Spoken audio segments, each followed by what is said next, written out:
Olá, meus queridos irmãos e amigos, sejam todos bem-vindos mais uma vez aqui no nosso canal. É um prazer imenso ter vocês aqui para agora juntos prepararmos a nossa reunião Vida e Ministério Cristã da semana 8 a 14 de setembro.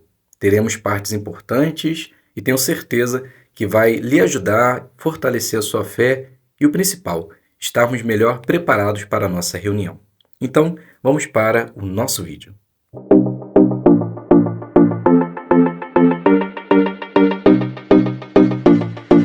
Então sejam todos bem-vindos mais uma vez aqui no nosso canal. Para mim é um prazer imenso ter vocês aqui toda semana para prepararmos parte de nossa reunião.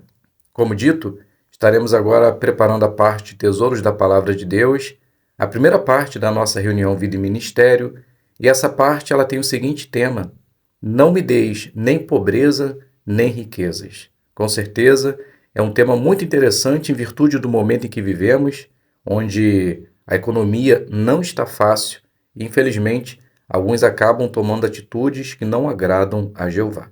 Então, nós iremos ver como nós podemos tomar decisões sábias, baseadas sempre na palavra de Deus. Somente antes de iniciarmos, já deixa o seu like, para que assim o YouTube ele possa disponibilizar esse vídeo para mais pessoas. Se você ainda não é inscrito no canal, se inscreva, isso ajuda muito o canal. E caso você deseje ajudar, contribuir com o canal, você pode se inscrever na opção Seja Membro ou mandar um valeu demais. Então, vamos lá. Se você está com essa consideração em sua congregação, aqui está uma forma que você pode fazer. Também você pode adaptar da melhor maneira que você achar mais interessante. Então, podemos iniciar essa parte da seguinte forma. Não temos dúvidas que estamos vivendo nos últimos dias. Sabemos disso por saber dos sinais que Jesus deu a seus discípulos, onde disse que viveríamos em tempos difíceis de suportar. E é exatamente isso que estamos enfrentando nesses dias finais. E à medida que avança, pior fica. Mas a grande questão disso tudo é que estamos sofrendo os danos, não só eu e você, individualmente, mas todos os humanos, trazendo consequências terríveis, tais como o desemprego e a fome. Diante desse cenário, muitos têm a tendência de querer armazenar riquezas para que não venha passar por situações assim.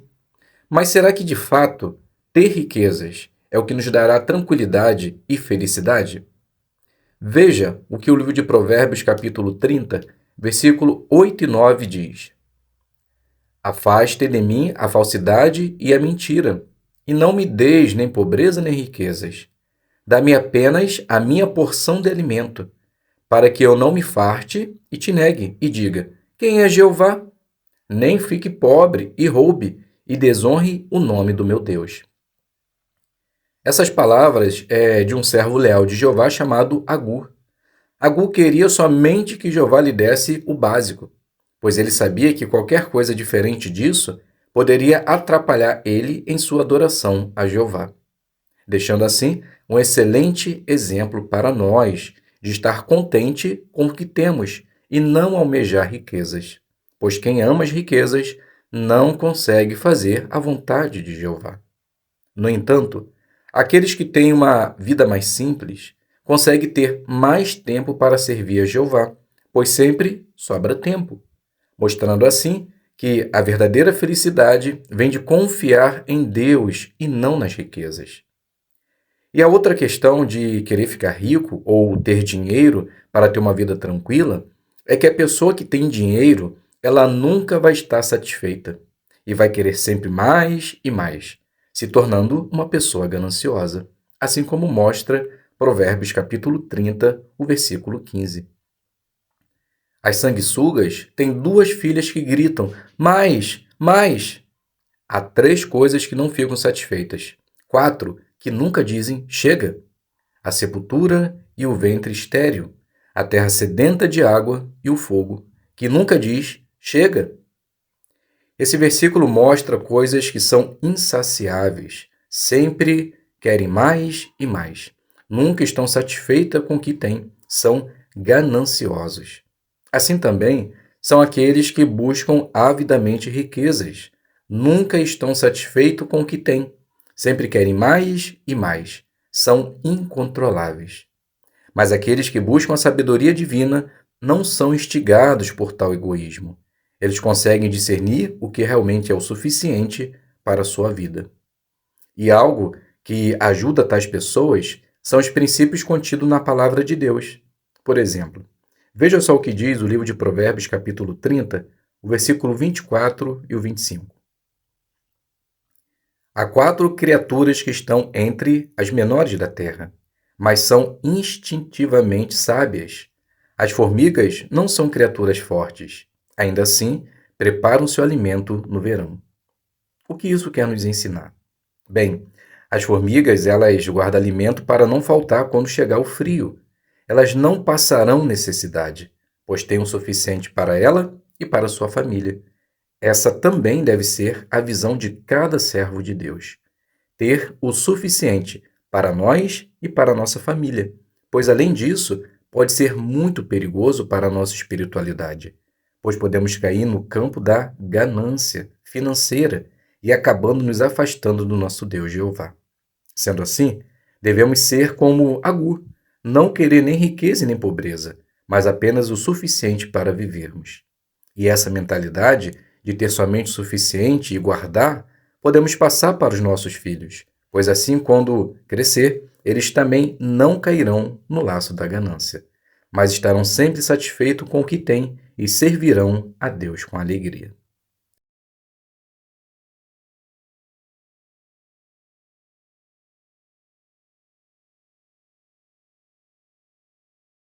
Então vamos lá. Vamos iniciar nossa consideração, como de costume, fazendo a leitura do texto que aparece primeiro em nossa apostila, que é o livro de Provérbios, capítulo 30, o versículo 26, que diz assim: Os procávias não são criaturas poderosas, mas fazem sua casa nos rochedos. Então a pergunta à base desse texto é: o que podemos aprender do procávia? Então o procávia tem uma visão aguçada, e ao ver o perigo se aproximando, ela se esconde na fenda do rochedo e se protege. E elas também vivem em comunidade, onde um protege o outro. Isso nos ensina que precisamos ficar atentos aos ataques de Satanás e fugir. Também nos ensina que precisamos estar bem achegados com os irmãos, nunca deixando de nos reunir. A segunda pergunta de nossa apostila: que joias espirituais você encontrou na leitura da Bíblia desta semana? Então iremos iniciar lendo o livro de Provérbios, capítulo 30, o versículo de número 5, que diz assim: Toda declaração de Deus é pura, ele é um escudo para os que se refugiam nele. Então esse versículo enche os nossos corações de alegria, pois nos conforta saber que sempre que fizermos Jeová o nosso escudo, teremos a sua proteção. Não importa o que seja, só o fato de nos refugiarmos na palavra de Deus e aplicar em nossa vida, teremos a proteção de Deus. Agora, Provérbios, capítulo 30, o versículo de número 6.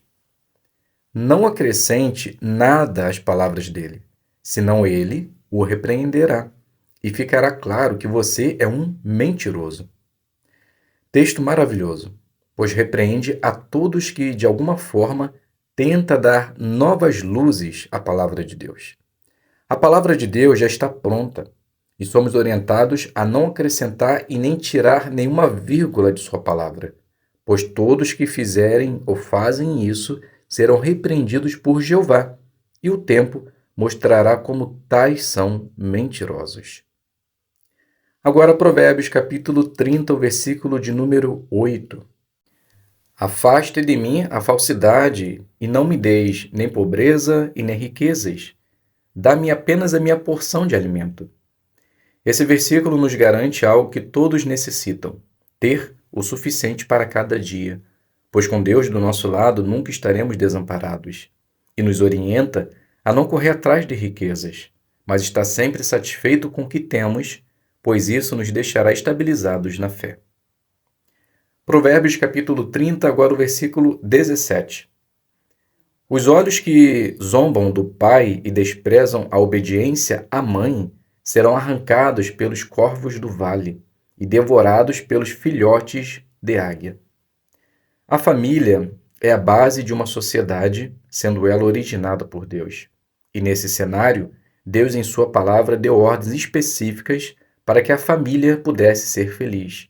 E uma dessas ordens é o respeito aos pais, a obediência às orientações dos pais, pois eles nos trouxeram ao mundo e devemos ser gratos a isso. Pois, do contrário, teremos nossa vida encurtada e não teremos as bênçãos de Deus. Agora, Provérbios capítulo 30, versículo 25. As formigas não são criaturas fortes, ainda assim preparam seu alimento no verão. As formigas nos ensinam a importância de ser diligentes e agir sempre com antecipação, ou seja, se preparar para o futuro, pois quando fazemos isso, nada nos pegará de surpresa. Sendo assim, vamos agora fazer com dedicação a vontade do Pai, pois quando chegar o grande dia, não poderemos reclamar de nada, pois tudo dependerá de como agimos hoje. Agora, Provérbios capítulo 30, versículo 28. A lagartixa gruda em tudo com as suas patas e entra no palácio do rei. A lagartixa, mesmo sendo um animal pequeno e frágil, consegue escalar muralhas e se adaptando às circunstâncias, mesmo podendo ser apanhada com facilidade. Isso nos ensina que, apesar de viver num mundo que está chegando ao seu fim, precisamos escalar muitas muralhas e, cada dia, se adaptando às circunstâncias. Mas, mesmo assim, como a lagartixa, conseguiremos transpassar esses desafios e, no final, estaremos na casa do rei. Agora, Provérbios capítulo 30, versículo 33. Pois, assim como bater o leite produz manteiga e apertar o nariz faz sair sangue, assim também atiçar a ira provoca discussões. Esse versículo nos ensina que nossas ações têm consequências. Por isso que devemos considerar cuidadosamente a nossa língua, para que não venhamos causar discussão e intrigas, algo que pode nos afetar diretamente e também a nossa família. Por isso que devemos estar atentos a qualquer palavra que saia da nossa boca, para que possamos agir sempre com sabedoria.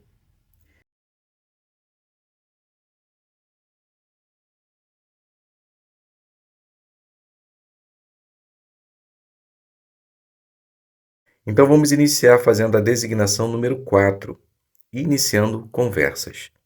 Essa parte ela tem 4 minutos de casa em casa e tem que usar a revista Sentinela número 1 de 2025 para começar uma conversa. Então, nós podemos iniciar assim. Maria, ela inicia dizendo: Boa tarde, vizinha, tudo bem? Então, a moradora ela responde: Boa tarde, tudo bem sim. Maria continua: Eu me chamo Maria e é um prazer falar com você. Como você se chama? Então a moradora se apresenta: Meu nome é Ana. Maria continua: Ana, hoje estamos trazendo essa revista que se chama A Sentinela e o tema dela tem estado em destaque já há algum tempo. E querendo ou não, afeta todos nós. Veja que tema interessante. O fim das guerras. Como? Concorda comigo que, mesmo o nosso país não estando ligado diretamente à guerra, todos são afetados? Então Ana diz, com certeza, e estamos sentindo na pele. Meu marido, ele trabalhava numa indústria de soja. Devido à guerra, houve um acúmulo. Não conseguiram vender o que tinham, ficaram sem dinheiro para pagar os funcionários e mandaram muitos embora, inclusive meu marido. Agora ele está desempregado e não consegue arrumar nada. Será que um dia ficaremos livres de todas essas injustiças? Então Maria, ela diz, com certeza. Além da guerra, Deus ele promete acabar com tudo que afeta o bem-estar de pessoas justas e nos garante que um dia viveremos num mundo justo, sem dor e sem morte. Então Ana ela fala, sem guerra, sem dor e sem morte? Então Maria diz sim. Veja só aqui na palavra de Deus em Apocalipse, capítulo 21, versículo 4. Então, após a leitura, continua. Notou? Gostaria de viver num mundo assim? Então Ana diz, com certeza. Mas como podemos conseguir viver num mundo assim, nessa terra? Maria fala, essa é uma boa pergunta. Será um prazer responder para você na palavra de Deus. Posso voltar aqui no sábado às 10? Então aqui a gente finaliza a nossa primeira designação número 4, iniciando conversas. Vamos agora fazer a designação número 5, cultivando o interesse. Será feita em forma de testemunho público. Então podemos iniciar assim. Maria, ela inicia dizendo: Olá, Ana, tudo bem? Então Ana responde: Oi, Maria, tudo bem sim. Maria continua: Estava ali na esquina e, como vi que você estava sentadinha, vim aqui falar um pouquinho com você. Não estou te atrapalhando, não, né? Então Ana diz: Não, imagina. Estou descansando um pouco, a hora do almoço. Maria fala: Que bom. E como está sua mãe? Você havia dito que ela iria passar por um procedimento? Então Ana diz: Obrigada pela atenção. Ela está bem agora. Graças a Deus, deu tudo certo. Agora está se recuperando. Então Maria, ela diz: Manda lembranças para ela. Se precisar de ajuda, é só falar comigo. Estou à disposição. Então Ana diz: Obrigada. Vou lembrar disso quando precisar. Mas por enquanto está dando para conciliar trabalho e cuidar da minha mãe. Estou tendo que sair um pouco cedo e o chefe já está ficando de cara feia. Mas não falou nada ainda. Então, tá de boa. A mente às vezes ela fica um pouco preocupada, mas não tem o que fazer muito. Então Maria, ela diz: Entendo. Quando passei por uma situação parecida, também fiquei muito estressada, pois era só eu para tudo, mas deu tudo certo. Sabe o que me ajudou nesse momento? Então Ana, ela diz: Teve ajuda? Maria diz: Sim, mas não de pessoas. Então Ana diz: Ué, então de quem? Maria fala: Vou te mostrar. Olha só o que diz aqui em Salmo 55, 22. Então, após a leitura, continua. Viu, Ana? Que coisa maravilhosa? Quando estamos sobrecarregados, como se estivéssemos levando um peso enorme, podemos pedir a ajuda de Deus. E temos a sua garantia que Ele vai nos amparar por meio de seus anjos e principalmente por meio de seu Espírito Santo. Já tentou fazer isso alguma vez? Então Ana diz: Ainda não. Mas é tão difícil conversar com Deus, como posso iniciar? Maria diz: Certa vez Jesus ensinou algo que vai te ajudar. Vou te mostrar. Então aqui a gente finaliza a segunda designação, cultivando o interesse, testemunho público. Espero que possa ter lhe ajudado. Vamos agora fazer a designação número 6, explicando suas crenças. Será feita em forma de discurso e tem um tema: Jogar é pecado? Então podemos iniciar esse discurso assim. Hoje estamos vivendo numa época onde muitas casas de apostas estão se abrindo, popularizando algo que antigamente era feito nas escondidas. Os mais antigos vão se lembrar e concordar que no passado quem queria jogar teria que fazer na surdina para que ninguém visse, pois poderia ser considerado um ato inapropriado, considerado por alguns um ato criminoso. Mas, como dito inicialmente, hoje jogar jogos de apostas se popularizou, se tornando algo lícito no mundo, induzindo muitos que antes não jogavam a começar também a fazer suas apostas. Diante desse cenário, podemos nos perguntar: jogar é pecado? Bem, podemos encontrar muitas respostas a essa pergunta, cada um dando o seu ponto de vista, se é certo ou errado. No entanto, deixando opiniões alheias de lado, vamos entender a base da Bíblia, o que ela diz sobre jogos de azar. Podemos dizer inicialmente que a Bíblia ela não entra em detalhes sobre jogos de azar, mas os princípios bíblicos nos ajudam a compreender que, aos olhos de Deus, jogar é pecado. Jogar se torna um pecado porque a motivação envolvida nisso traz comportamentos e consequências trágicas para quem faz tal coisa. E uma dessas motivações é a ganância. E essa característica é condenada por Deus. Veja só o que diz o livro de Efésios, capítulo 5, versículo 3 e o 5. A imoralidade sexual, todo tipo de impureza e a ganância não sejam nem mesmo mencionados entre vocês, assim como é próprio de pessoas santas. Pois isto vocês sabem, reconhecem por si mesmos. Ninguém que pratique moralidade sexual, nenhuma pessoa impura, nem gananciosa, que significa ser idólatra, tem herança alguma no reino do Cristo e de Deus. O apóstolo Paulo, ele orientou os efésios a ficarem atentos a como estava agindo, para que assim eles pudessem evitar a prática imoral e impura que era comum na sociedade da época. E dentre essas, ele citou a ganância, reafirmando que qualquer tipo de ganância perde por completo a herança de Deus. Levando isso em consideração, que ao fazer jogos de apostas, sem sombra de dúvida, a ganância ela está envolvida, pois o desejo é ganhar sempre mais e mais. Além disso, quem participa em jogos de azar e apostas espera ganhar dinheiro com a perda de outros. E segundo a palavra de Deus, cobiçar ou desejar os bens de outra pessoa é totalmente errado. Jogar ou apostar, mesmo que seja uma quantia pequena, pode despertar amor ao dinheiro, um sentimento que causa muito sofrimento. Veja só se não é isso que mostra 1 Timóteo, capítulo 6, versículo 9 e 10. Mas os que estão decididos a ficar ricos caem em tentação, em laço e em muitos desejos insensatos e prejudiciais, que afundam os homens na destruição e na ruína. Porque o amor ao dinheiro é a raiz de todo tipo de coisas prejudiciais, e alguns, empenhando-se por esse amor, foram desviados da fé e causaram a si mesmos muitos sofrimentos. A ganância por querer ficar rico ou obter fama, com certeza, traz muitos sofrimentos. No passado, Nabucodonosor, rei de Babilônia, ele construiu uma cidade grandiosa e se gabava de sua grandeza, mas Deus o humilhou, fazendo perder a razão e viver como um animal selvagem. Tudo isso por ostentar, se gabar do que tinha. Infelizmente, para alguns que caem na ânsia de querer ficar ricos através de apostas, entra num ciclo vicioso sem fim.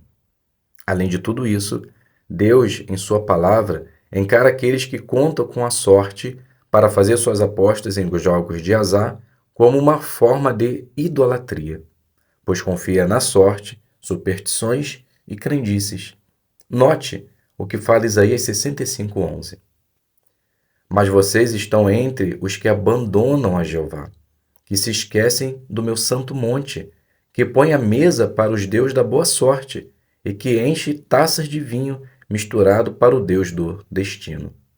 Ou seja, corroborando o que já foi dito, aqueles que confiam na sorte para fazer suas apostas está cometendo um ato detestável para Jeová e condenado por sua palavra, a idolatria.